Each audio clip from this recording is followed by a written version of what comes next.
culture shock. It was awful.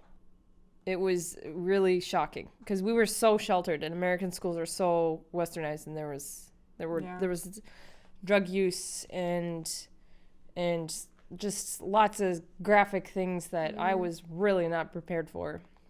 Even like the sexual aspect, everybody was so open sexually about things. I know. It was and I was super awkward. Like watching porn. Barely even been in a room with a dude next to me. Yeah. I was just like, please somebody shove me under a rock somewhere.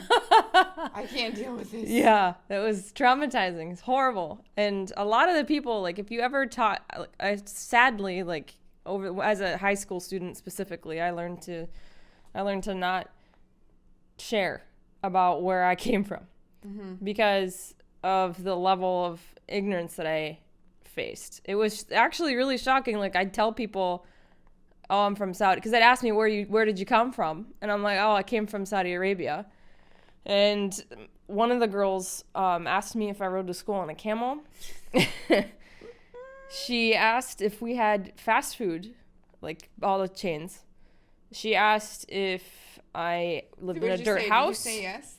I looked at her. I was genuinely like, I didn't know how to respond. I was like, no. I'd have been like, yeah.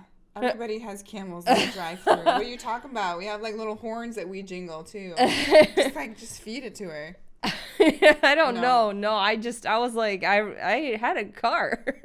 We have cars. And we have technology. My house was made of cement. And then she was like, cement? Wow.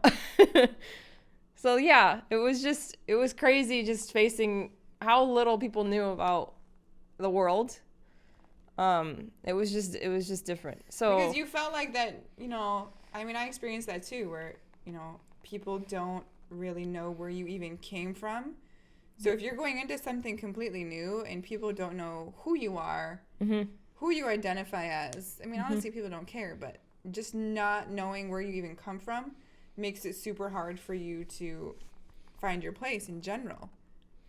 Yes. And I think that's a struggle that a lot of people... It alienated us. Exactly. It made us... It drifted, like... we were already struggling to find friends.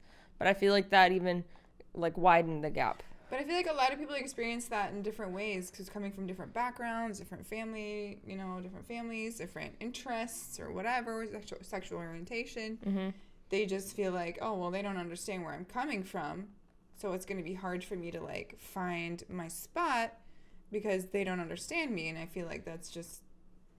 Yeah. They don't have to understand you. No, they really don't. I didn't understand that at the time, though. Right, and it takes a process, because for me, when I first came here, I remember spending a lot of my time, like, hiding in the bathroom in school because I didn't want to go sit next to the boys. Me too. I was just like, what is happening? These guys are, like, looking at some weird things on their phones. Like, I feel really weird. Like, I'd rather just sit in the bathroom, and it was actually really hard.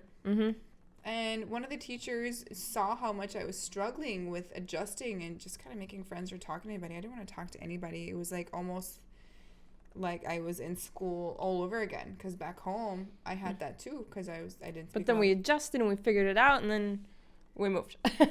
Exactly. So I was like starting over. I didn't want to talk to anybody. I was isolating, and then the teacher found one other girl that spoke Arabic in the school. So I remember that. That was Dalal. Dalal just walked in my class and was like, "Hey, what's up? I'm Dalal." And she was like my best friend immediately. Like, that was the only friend I had. That's awesome. For so many years. What a nice person that was. She was amazing. To do that for you. It was such a good connection. She was like sleeping over. She was a belly dancer. We went to all her shows. Like, that was just amazing.